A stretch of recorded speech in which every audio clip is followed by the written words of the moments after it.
Hello guys, welcome back to my channel. If this is your first time seeing my face, I'm Crystal. Here we talk about dating tips and travel. If you enjoyed today's video, feel free to subscribe to join the family and don't forget to click the bell icon so you don't miss the notification for my new videos. So this week is week 6 of the stay-at-home order in Los Angeles. It's not easy, but I'm very grateful that I'm healthy. I have a very cozy home to stay in every day, so I'm trying my best to adjust to this new norm.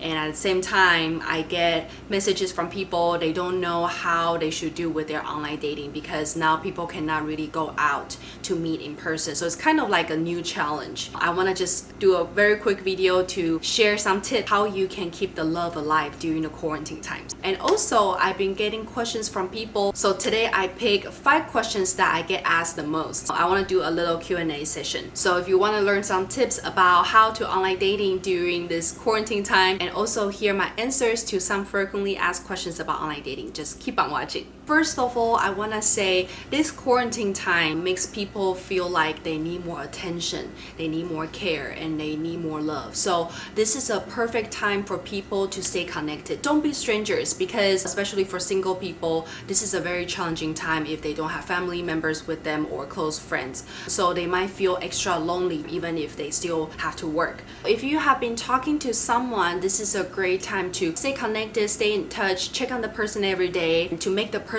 feel like you care about them. If you show someone extra care, they will feel extra special. Aside from texting, I want to encourage people to, you can always share some photos, videos, music, or share the movie list that you've been watching to add more content to your conversation. You don't need to share photos of you if you're too shy, but you can share, say, the food that you make, the new recipe that you try, or if you go out for a walk, you can show the neighborhood or your dog's, your cat's picture to be more engaging. If you're okay to it, I would encourage people to hop on a call to talk to someone. The first 5 to 10 minutes will be the most uncomfortable, but trust me, after 5 to 10 minutes, you'll feel much better. So all you need to do is to take the call and then start chatting with the person.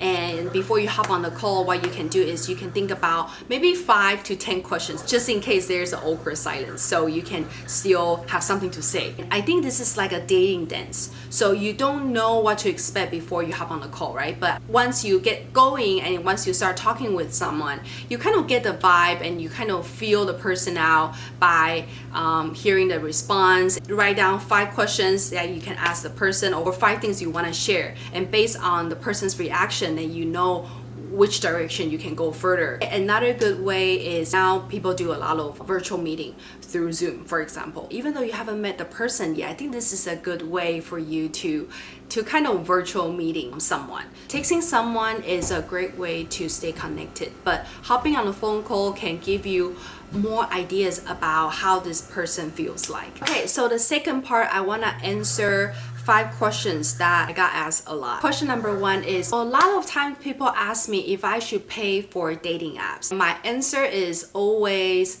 yes, you should give it a try. But before you try those paid version, you should try their free version first, just to get a feel about it. I would say to be a little bit more conservative, since there are so many dating apps out there. Sometimes the apps that work for some people doesn't mean that they will work for you. So I always encourage people to try it out and see how you feel about it, and make sure that you stay with the app at least a couple of weeks or a month to decide if you want to stay with the app or move on. If after 2-3 weeks and you kind of familiar yourself with the app and you like how it works for you, you like the people that you're chatting, then why not try spend $20 or $25 per month as an investment to maybe that extra feature, that extra filter will help you save more time and find a good match. So give it a try. Make sure that you stay with the app for at least a couple of weeks, because how the algorithm for a lot of dating apps work is that when you stay consistent as a user, you will favor by the app by getting more matches that really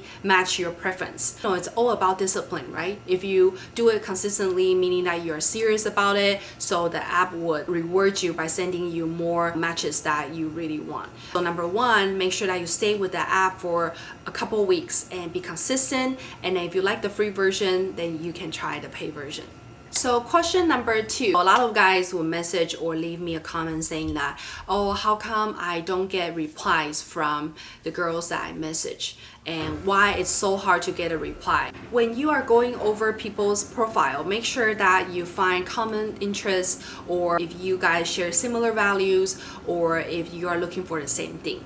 And if you message those people, it will definitely increase the chance for you to get a reply. So that's my number 1. And my number 2 is, a lot of times when we get message, before we reply, we will click the profile and see the person's profile and see how we want to reply to it, or if we want to reply to the person. So if you don't have a legit profile, meaning if you don't have some nice photos or a good description in your profile, then it might decrease the chance that you get a reply. So number 1, read the person's profile before you message the person, and make sure that you share common interests, you share similar values.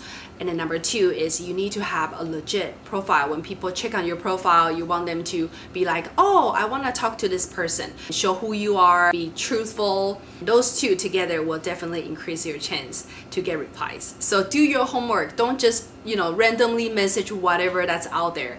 That's just a waste of time. So be smart about who you're messaging, and also have a good presentation. Question number 3, why does my date doesn't text me, or why he slows down the pace of texting after our first date? If this person changes his attitude before the first date and after the first date, it's very likely that he's just not that interested. And there's no right and wrong.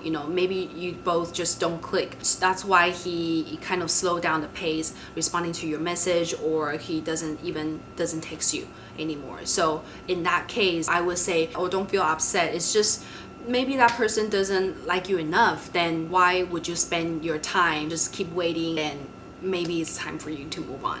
Question number 4. So a lot of girls, they will ask, what do I do if I am the one who always initiate a conversation in texting, for example? Or, what do I do if this person just disappear on me for a few days and then come back and then disappear again? So I think these are the signs that this person is just not as interested. If this person is flaky, or they always ask you out last minute, or most of the time you need to start a conversation or text the person or initiate conversation, initiate a date, then those are the signs that this person is just not as interested as you are. I would say being mutual or feeling mutual is very important to sustain a relationship. If I'm your sister, I would recommend you to just move on. Question number 5 that I got asked a lot by some guys. So they would tell me that, what do I do when my date asks for gifts or asks for money when we are dating? I think this question is a little bit tricky for me to answer, because there are many different people looking for different things. So I don't want to judge or say what's wrong, what's right, but to me, I feel like a healthy relationship should be based on, mutual trust, mutual respect, and you are interested in each other. This type of relationship should not be gauged by money. So I would say, don't do things that you don't feel comfortable just because you want to please a person, or you like this person a lot. That's just not right. Okay, so that is the video for today. I hope you enjoy my tips for your quarantine online dating and my answers to the Q&A. If you have any other questions, feel free to leave me a comment and I will take a look and maybe include them in my next video. So before you go, I want to share a platform that I just created. It's actually a private Facebook dating community. It's a private group where we share dating tips, advice, more insights about how you can find a partner through dating. So if you're interested in being part of it, please click the link. I'll put it under this video in the description box. So you click the link and you just input your email and I'll send you an invitation to join this group. Okay, so thank you guys for watching. I will see you in my next one next week. Bye!